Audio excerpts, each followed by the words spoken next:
The Man of Steel is fighting a war on multiple fronts between the Invisible Mob, the Legion of Doom, and now Leviathan. How will he ever hope to overcome? Well, let's hop into the pages of Action Comics number 1013 and find out. Alrighty then, so as we join the comic, we are at the home of Leone, the queen pin of Metropolis's Invisible Mafia. She gets another one of those Legion of Doom robots sent by Apex Lex. As we discover, Lex Luthor was always 100% well aware that Leone and her Mafia were secretly controlling the streets of Metropolis. He just didn't do anything about it because shut up, that's why. Apex Lex wants to strike the same kind of bargain with Leone that he struck with all sorts of supervillains all over the world. Take my money and use it to destroy your most hated adversary, and doing so benefiting me. Only if you've been paying attention, Leone wants no part of that high-profile supervillain mess. She's gotten by this long by flying under the radar, and this is some very above-radar shit right here. Also, now that Lex has revealed that he actually knows where Leone is, she maybe overreacts a little bit, destroying her entire house, scorching the earth to make sure there's no trail left behind from where she goes next. Now back over at the planet, Perry White is perhaps finally starting to wake up to all of the Robinson good shenanigans. Hey Robinson, why do you always seem to be places when bad stuff happens? Why do you seem to get headlines that no one else can get and know stuff that you probably shouldn't know, like that Thorn was attempted to be recruited by Leviathan? Robinson quickly changes the subject, saying, hey, this isn't about me or how evil I might be, this is about a story that you refuse to print because it would show Superman in a negative light, and also shut up. We also see this issue that Robinson Good is seemingly having a hard time controlling her Red Cloud powers, even though she's only ever seemed to be able to 100% control it before. Maybe it's mood-based, who knows? But again, that's not what this issue about. The bulk of this issue actually involves Thorn, the vigilante with a split personality who refused Leviathan's offer in the previous issue. Apparently they don't take no for an answer because Leviathan sent a bunch of agents to try and recruit her. Why is she so important when she's only just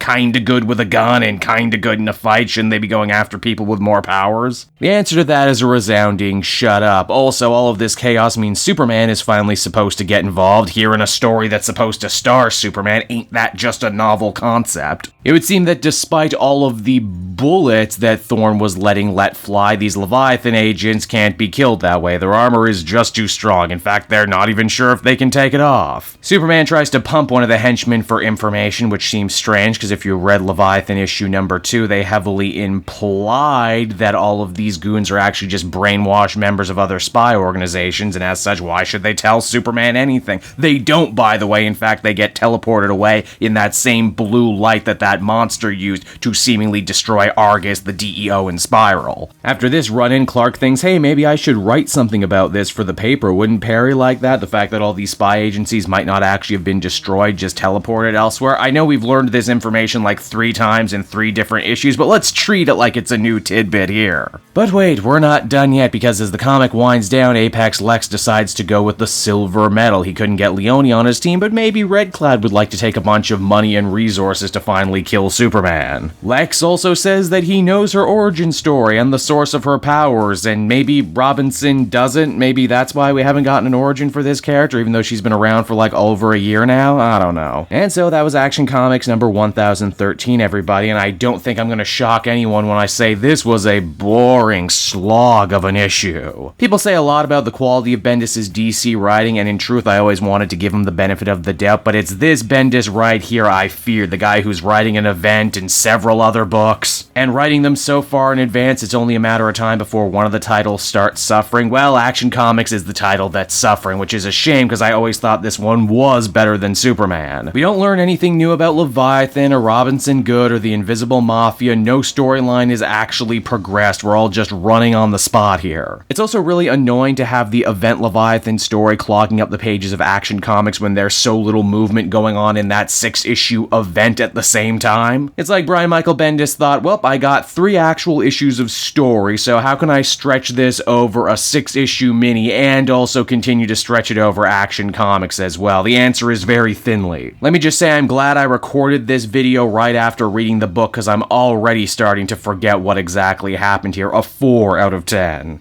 Hey there everyone, it's your old pal Cape Joel again, and I want to thank you so much for watching to the end of the video. I hope you enjoyed it, and if you did, why not check out some of these other videos I have available from the channel. Then you can follow me on Twitter and Facebook at Cape Joel, so you're always up to speed on what I'm doing next. And hey, if you're feeling in a supportive mood, why not check out my Patreon link down in the description. Patrons get exclusive access to videos and content before anyone else, and you can do so for as little as $1 a month. I would really appreciate it. And with that, I will be back again next time with more great comic content that smacks of greatness. Bye-bye.